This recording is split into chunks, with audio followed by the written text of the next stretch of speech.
Assalamualaikum warahmatullahi wabarakatuh. Halo teman-teman semuanya, berjumpa kembali dengan aku Rani Kartika dalam channel YouTubeku yang berbagi informasi seputar hukum, seputar kampus perkuliahan dan juga mahasiswa. Pada video kali ini aku ingin berbagi ide topik penelitian skripsi untuk kalian mahasiswa hukum khususnya yang konsentrasinya adalah hukum tata negara. Nah, jadi untuk series video ini itu sudah kurang lebih ada 8 video. Ini video ke-8 ya, teman-teman.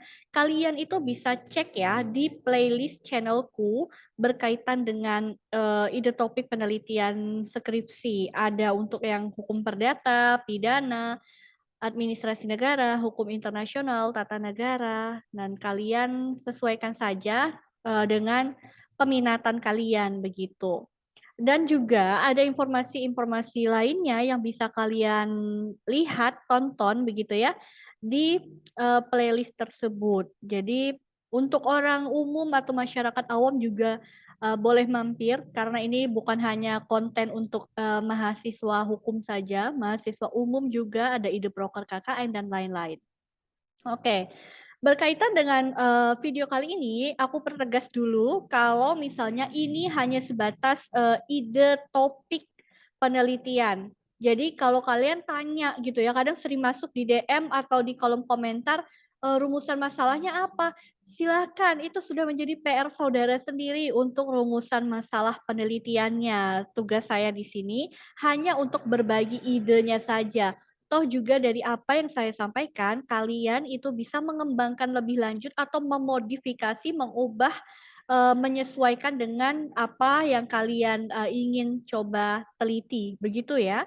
Jadi jangan lagi tanya ke saya, kira-kira rumusan masalahnya apa, itu sudah menjadi PR saudara. Ini hanya membuka kayak jalan untuk membuka, wawasan kalian gitu ya, supaya kalian punya gambaran nih, oh jadi selama ini ada isu begini, kenapa saya nggak coba untuk analisis ya? Nah, begitu kira-kira ya. Oke, lanjut aja, nggak usah lama-lama karena saya sudah menyiapkan kurang lebih 5 ide topik penelitian untuk tugas akhir mahasiswa hukum dengan konsentrasi hukum tata negara. Yang pertama adalah peran Bawaslu dalam mencegah terjadinya kampanye politik oleh partai politik di institusi kampus. Jadi ini mau melihat sebenarnya bahwa terkadang partai politik itu kampanye-kampanye dilakukan dalam bentuk untuk mengedukasi pendidikan politik begitu ya kepada di lingkungan kampus yang ditujukan kepada mahasiswa. Nah, antara memang memberikan pendidikan partai politik dengan secara tidak langsung melakukan kampanye itu juga beda tipis gitu ya. Nah, kalian juga bisa melihat bagaimana sih peran Bawaslu, bagaimana aturan terkait hal tersebut. Apakah memang kampanye boleh dilakukan di institusi kampus, apa persyaratannya. Karena saya melihat dalam persyaratan itu kalau tidak salah apa namanya, sepanjang tidak menggunakan katanya sarana prasarana kampus, maka itu dibolehkan. Saya kurang lebih begitu yang saya tangkap. Nah, mungkin kalian bisa mencoba, beranjak dari hal tersebut. Kategori untuk tidak menggunakan sarana prasarana kampus itu seperti apa ya?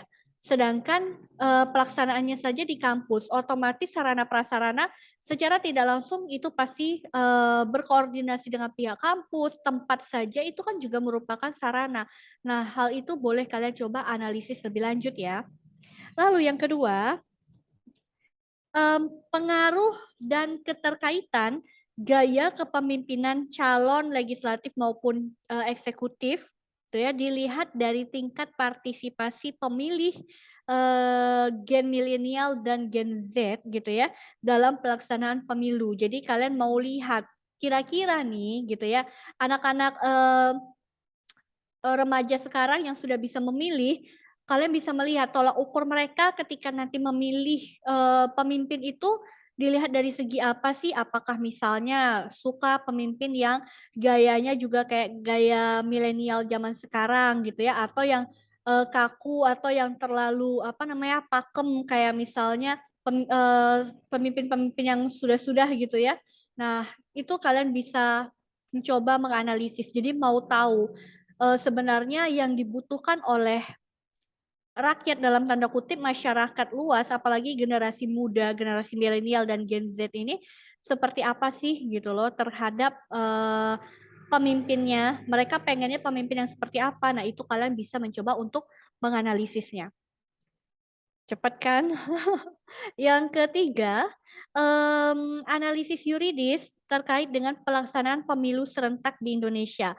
Kayaknya kalau yang poin ketiga ini, ide topik yang ketiga ini udah cukup banyak sepertinya ya, saya tidak tahu pasti, tapi nggak apa-apa kalau kalian mau coba untuk, menganalisis ini dengan menemukan, titik pembeda antara penelitian yang akan kalian lakukan dengan penelitian-penelitian yang telah ada sebelumnya terkait dengan topik ide yang ketiga. Analisis yuridis pelaksanaan pemilu serentak di Indonesia itu ya, kalian boleh coba. Dan, ide topik yang keempat, sabar saya buka catatan saya dulu. Analisis yuridis pembentukan undang-undang dalam bentuk omnibus law, dilihat dari sistem hukum di Indonesia. Nah, ini suatu hal yang sangat menarik yang mungkin bisa nih anak-anak HTN untuk coba menganalisis. Kenapa? Karena kalau dilihat sistem hukum kita itu kan, privat ya atau apa sih namanya, civil law begitu. Sedangkan omnibus law ini kan produk dari, negara-negara yang common law. Nah, kalian bisa melihat nih, seperti apa sih kalau misalnya ini tepat atau tidak ya omnibus law ini gitu dari segi sistem hukumnya, karena ini merupakan produk dari negara-negara Anglo-Saxon begitu. Yang kelima, terakhir gitu ya, analisis status perolehan suara calon legislatif yang mana telah meninggal dunia. Jadi, kalian bisa meneliti terkait dengan, gimana kalau misalnya pada saat pemilihan suara begitu ya, calon legislatifnya udah memperoleh suara yang misal cukup signifikan, bagus, besar suaranya. Tetapi kemudian meninggal, jadi tiba-tiba dia meninggal gitu ya, pasca telah diadakan pemilihan. Nah, itu terkait dengan perolehan suaranya, itu nanti statusnya seperti apa? Apakah, dianggap tidak apa namanya, apa, kalau misal apakah nanti suaranya itu bisa mungkin dibagikan dengan, caleg lainnya gitu ya, dibagi atau bagaimana, dianggap hangus atau apa? Nah, kalian coba deh meneliti tentang itu, karena ini kan menarik ya fenomena seperti ini. Bukan tidak mungkin, pasti ada gitu ya, tapi kayaknya yang meneliti hal ini belum banyak begitu. Nah, kalian boleh coba.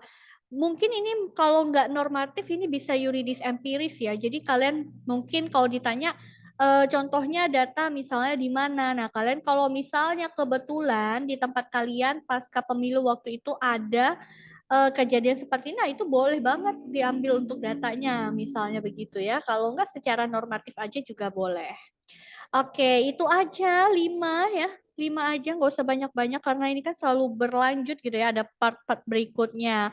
Jadi kalian, silahkan kalau mau ngambil ini saya perbolehkan gitu ya, dengan catatan kalian silahkan kembangkan, kalian coba cari kumpulkan data referensinya juga, lalu tidak lupa untuk saya ingatkan kalian berkonsultasilah dengan dosen pembimbing kalian. Mmm tapi nanti kalau misal ditanya dosen pembimbing idenya dari mana, jangan sebut ya dari channel YouTube-nya ini gitu ya. Udah anggap aja itu adalah, apa namanya, ide kalian sendiri gitu. Karena kan nanti rumusan masalah dan segala macam kalian sendiri yang mengembangkan itu. Semoga ini bermanfaat, jangan lagi stuck ya, nggak tahu harus, ngambil judul apa gitu ya, mau neliti tentang apa. Semoga dengan adanya ini, dapat sedikit membantu para mahasiswa-mahasiswa pejuang skripsi dan pejuang toga untuk dapat menyelesaikan studinya. Terima kasih. Wassalamualaikum warahmatullahi wabarakatuh.